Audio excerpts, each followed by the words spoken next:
জীবনে কিছু মানুষ থাকে যাদের সঙ্গে আমাদের প্রতিদিন কথা হয় না, নিয়মিত দেখা হয় না, এমনকি বছরের পর বছর দূরে থাকতে হয়। কিন্তু তারপরেও তারা আমাদের হৃদয়ের খুব কাছের মানুষ হয়ে থাকে। আসলে রক্তের সম্পর্ক থাকলেই যে মানুষ আপন হয়, বিষয়টা সবসময় এমন নয়। কখনো কখনো রক্তের সম্পর্কের বাইরেও কিছু মানুষ আমাদের এতটা আপন হয়ে যায় যে তাদের সঙ্গে দেখা হলে মনে হয় আমরা যেন আমাদের খুব পরিচিত, খুব প্রিয় একটা মানুষকে আবার ফিরে পেলাম। আজকের দিনটা আমার কাছে ঠিক তেমনই একটা দিন। কারণ আজ প্রায় ১ যুগ পর দেখা হলো আমার খুব প্রিয় একজন মানুষের সঙ্গে, আমার মামার সঙ্গে। চলুন আজকের সুন্দর দিনটার গল্প আপনাদের সঙ্গে শেয়ার করি। আজকে সকালে আমি গিয়েছিলাম আমার বাবার বাড়িতে। আজকের দিনটা একটু বিশেষ ছিল, কারণ আমাদের বাড়িতে দাওয়াত ছিল। কিছু আত্মীয়স্বজন আসবে, তাই সকাল থেকেই বাড়িতে একটা অন্যরকম ব্যস্ততা ছিল। বাড়িতে কোনো দাওয়াত থাকলে আসলে শুধু রান্নাবান্নাই হয় না, পুরো বাড়ির পরিবেশটাই যেন বদলে যায়। কেউ রান্না করছে, কেউ অতিথির জন্য অপেক্ষা করছে, কেউ আবার ঘর গোছাচ্ছে। সব মিলিয়ে একটা উৎসব উৎসব ভাব। আর আজকের দাওয়াতের সবচেয়ে বড় আনন্দের বিষয় ছিল আমার প্রিয় মামা মামি আসছেন। আমার এই মামা আসলে আমার মায়ের খালাতো ভাই। আত্মীয়তার হিসেবে তিনি আমার মামা, কিন্তু সত্যি বলতে সম্পর্ক শুধু আত্মীয়র পরিচয়ে তৈরি হয় না। কিছু সম্পর্ক তৈরি হয় ভালোবাসা দিয়ে, আন্তরিকতা দিয়ে, একসাথে কাটানোর সময় দিয়ে। এই মামার সঙ্গে আমাদের সম্পর্কটা অনেকটা তেমনই। একসময় মামার সঙ্গে আমার অনেক ভালো সম্পর্ক ছিল। মামা যখন দেশে থাকতেন তখন তার সঙ্গে কত জায়গায় ঘুরেছি। আমি যখন ঢাকায় যেতাম মামা আমাকে বিভিন্ন জায়গায় বেড়াতে নিয়ে যেত। আবার মামা যশোরে আসলে মামাকে নিয়ে আত্মীয়র বাড়িতে দাওয়াত খেয়েছি, গল্প করেছি, কত স্মৃতি তৈরি হয়েছে। সেই সময়গুলো এখন মনে করলে মনে হয় সময়টা কত দ্রুত চলে গেল। জীবনের প্রয়োজনে মানুষ একসময় এক জায়গায় থেকে আরেক জায়গায় চলে যায়। মামা এখন আর দেশে থাকেন না, তিনি ফ্রান্সে থাকেন। আর সেই কারণে দেখা সাক্ষাৎও অনেক কমে গেছে। প্রায় ১ যুগ পর আজ আবার মামার সঙ্গে দেখা হলো। সত্যি বলতে এত বছর পর প্রিয় একজন মানুষকে সামনে দেখার অনুভূতিটা ভাষায় পুরোপুরি প্রকাশ করা কঠিন। অনেক বছর পর দেখা হলেও মনে হচ্ছিল সম্পর্কের মধ্যে যেন কোনো দূরত্ব তৈরি হয়নি। মনে হচ্ছিল সেই আগের মামাই আছেন। শুধু সময়টা একটু এগিয়ে গেছে। অনেক পুরনো কথাই মনে পড়ছিল। আগে কোথায় কোথায় ঘুরেছি, কী করেছি, সেই সময়ের কত গল্প, সব কিছু নিয়েই কথা হচ্ছিল। আর প্রিয় মানুষের সঙ্গে গল্প করতে করতে কখন যে সময় চলে যায় সেটা আসলে বোঝাই যায় না। আমার মামিও খুব ভালো একজন মানুষ। তার মন মানসিকতা আমার খুব ভালো লাগে। তিনি অনেক উদার মনের মানুষ। কথাবার্তা, ব্যবহার সব কিছুতে একটা আন্তরিকতা আছে। অনেক সময় মানুষের সঙ্গে ১ম দেখা হলে বোঝা যায় না মানুষটা কেমন। কিন্তু কিছু মানুষের সঙ্গে একটু সময় কাটালেই মনে হয় এই মানুষটার সঙ্গে কথা বলতে ভালো লাগে, পাশে বসে থাকতে ভালো লাগে। আমার মামিও তেমন একজন মানুষ। তাই আজ মামা মামিকে দুজনে একসাথে পেয়ে সত্যি খুব ভালো লাগছিল। এদিকে আমাদের বাড়িতে তখন রান্নাবান্না পুরোদমে চলছে। আমার মা রান্না করছিল মাটির চুলায়। মাটির চুলার রান্নার একটা আলাদা ব্যাপার আছে। আগুনের উনুন, ধোঁয়া, রান্নার গন্ধ সবকিছু মিলিয়ে গ্রামের বাড়ির একটা চেনা পরিবেশ তৈরি হয়। আর আমার ভাইয়ের বউ রান্না করছিল গ্যাসের চুলায়। একদিকে মাটির চুলা, অন্যদিকে গ্যাসের চুলা। ২ জায়গাতেই রান্নার ব্যস্ততা। বাড়িতে অতিথি আসবে, তাই সবার মধ্যেই একটা আনন্দের ব্যস্ততা। আর আমার মামার একটা বিশেষ পছন্দ আছে। মামা হাঁসের মাংস খুব পছন্দ করেন। মামা যেখানে যান সেখানে যেন সবাই চেষ্টা করেন মামাকে হাঁসের মাংস খাওয়াতে।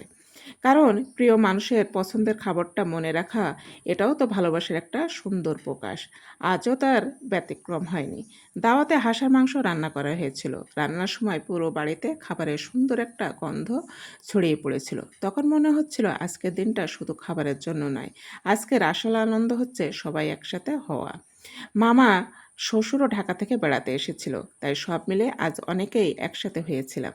কেউ অনেক দিন পর দেখা করেছে, কেউ পুরনো গল্প করছে, কেউ নতুন নতুন গল্প বলছে। একটা সময় মনে হলো আমাদের পরিবার যেন একটা ছোট মিলন মেলায় পরিণত হয়েছে। এই যে সবাই একসাথে বসে কথা বলা, হাসাহাসি করা, এই বিষয়গুলো হয়তো খুব সাধারণ, কিন্তু জীবনে আসলে এই সাধারণ মুহূর্তগুলোর মূল্যই অনেক বেশি। কারণ ব্যস্ত জীবনে সবাই নিজের নিজের কাজ নিয়ে ব্যস্ত হয়ে যায়। কেউ দূরে থাকে, কেউ অন্য দেশে থাকে, কেউ আবার নিজের সংসার নিয়ে ব্যস্ত থাকে। তাই যখন সবাইকে এক জায়গায় পাওয়া যায় তখন সেটা সময়টা সত্যিই উপভোগ করা উচিত। অবশেষে রান্নাবান্না শেষ হলো। সবাই একসাথে বসে খাওয়া শুরু হলো। খাওয়ার টেবিলে শুধু খাবার ছিল না, ছিল গল্প, হাসি আর অনেক দিনে জমে থাকা কথা। অনেক সময় আমরা ভাবি ভালো সময় কাটানোর জন্য বড় কোনো জায়গায় যেতে হবে, অনেক টাকা খরচ করতে হবে। কিন্তু আজকের দিনটা আবারও মনে করিয়ে দিল, ভালো সময় কাটানোর জন্য আসলে খুব বেশি কিছু লাগে না। প্রিয় কিছু মানুষ, একটু সময় আর মন খুলে গল্প করার সুযোগ, এতটুকুই যথেষ্ট। আমার মামা মামিকে কি সুন্দর করে খাওয়াই দিচ্ছে, এমন ভালোবাসার দৃশ্য দেখলে আসলে সত্যিই খুব ভালো লাগে। খাওয়া দাওয়া শেষ করে সন্ধ্যার দিকে আমরা একটু ঘুরতে বের হলাম। সন্ধ্যার সময় বাইরে বের হওয়ার মধ্যেও একটা আলাদা আনন্দ আছে। সারাদিনের ব্যস্ততার পর একটু বাইরে বের হওয়া, প্রিয় মানুষের সঙ্গে হাঁটা, গল্প করা, সব কিছু মিলে মনটা বেশ ভালো হয়ে গেল। এরপর আমরা গেলাম আমার চাচার ওখানে একটা কফি শপ আছে সেখানে। কফি শপে গিয়ে শুরু হলো আড্ডা। কফি শপে আসলে চা খেতে গিয়েছিলাম আর চারপাশে পরিচিত প্রিয় মানুষ। তারপর আর কি, গল্পের কোনো শেষ নেই। পুরোনো দিনের গল্প, বর্তমানের গল্প, সামনে কি করা যায় সব কিছু নিয়ে কথা হচ্ছিল।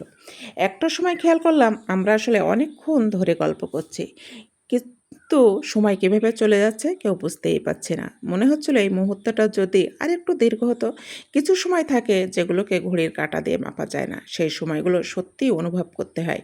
আজকের এই চায়ের আড্ডাটাও আমার কাছে ঠিক তেমন একটা মুহূর্ত। আজকের দিনটা আমাকে একটা বিষয় নতুন করে ভাবিয়েছে। আমরা জীবনে অনেক কিছু পাওয়ার পেছনে ছুটতে থাকি। টাকা, বাড়ি, গাড়ি, ক্যারিয়ার সব কিছুর পেছনে ছুটতে ছুটতে কখন আমরা ভুলে যাই আমাদের জীবনের মানুষগুলোর কথা, যারা আমাদের ভালোবাসে, যারা আমাদের জন্য অপেক্ষা করে, যাদের সঙ্গে হয়তো বছর পর বছর দেখা হয় না, কিন্তু দেখা হলে আবার মনে হয় সম্পর্কটা তো একই আছে। আজ প্রায় 1 যুগ পর মামার সঙ্গে দেখা হয়ে আমার ঠিক এমনটাই মনে হয়েছে। আসলে আত্মীয়তার সম্পর্ক শুধু নামের মধ্যে থাকলে হয় না, সম্পর্ককে বাঁচিয়ে রাখতে হয়। মাঝে মাঝে ফোন করতে হয়, খোঁজ নিতে হয়, সময় পেলে দেখা করতে হয়, একসাথে বসতে হয়, একসাথে খেতে হয়, একটু গল্প করতে হয়। কারণ একদিন আমরা সবাই হয়তো অনেক ব্যস্ত হয়ে যাব। কেউ থাকবে দূরে, কেউ থাকবে অন্য দেশে। আর তখন হয়তো আজকের মতো একসাথে বসার সুযোগটা সহজে পাওয়া যাবে না। তাই যতদিন সুযোগ আছে প্রিয় মানুষগুলোর সঙ্গে সময় কাটানো উচিত। আজকের দিনটা আমার কাছে সত্যিই অনেক সুন্দর একটা দিন ছিল। অনেক দিন পর মামা মামির সঙ্গে দেখা হলো, পুরনো অনেক স্মৃতি মনে পড়লো, অনেক গল্প হলো, অনেক হাসাহাসি হলো, একসাথে খাওয়া দাওয়া হলো, ঘুরতে গেলাম, তারপর চায়ের আড্ডা, সব মিলিয়ে দিনটা কখন যে শেষ হয়ে গেল সত্যিই টের পেলাম না। আর দিনের শেষে মনে হলো জীবনে বড় বড় আনন্দের পাশাপাশি কিছু কিছু ছোট মুহূর্ত থাকে যেগুলো পরে আমাদের সবচেয়ে বেশি মনে পড়ে। আজকের দিনটাও হয়তো তেমনই একটা দিন হয়ে থাকবে আমার জীবনে। প্রিয় মানুষদের সঙ্গে দেখা হলে মনটা সত্যিই অনেক ভালো হয়ে যায়। দূরত্ব যতই হোক, সময় যতই পেরিয়ে যাক, কিছু সম্পর্ক হৃদয়ের ভিতর ঠিক আগের জায়গাতেই থেকে যায়। মামা মাম্মির জন্য অনেক অনেক ভালোবাসা ও শুভকামনা। তারা ভালো থাকুক, সুস্থ থাকুক, হাসি খুশি থাকুক। আর আমার পরিবারের প্রতিটি মানুষ, আত্মীয় স্বজন সবাই ভালো থাকুক। সবশেষে একটা কথাই বলতে চাই, সম্পর্ক শুধু রক্ত দিয়ে তৈরি হয় না, সম্পর্ক তৈরি হয় ভালোবাসা, বিশ্বাস, সম্মান আর একসাথে কাটানো সুন্দর সময় দিয়ে। আপনারাও আপনাদের প্রিয় মানুষগুলোর খোঁজ নিন, সময় করে তাদের সঙ্গে দেখা করুন, একসাথে বসুন, গল্প করুন, হাসুন। কারণ জীবনের সবচেয়ে সুন্দর স্মৃতিগুলো অনেক সময় এমন সাধারণ একটা দিনের মধ্যেই লুকিয়ে থাকে। আজকের ব্লগে এতটুকু। সবাই ভালো থাকবেন, সুস্থ থাকবেন, হাসি খুশি থাকবেন। আবার দেখা হবে নতুন কোনো গল্প নিয়ে। আল্লাহ হাফেজ।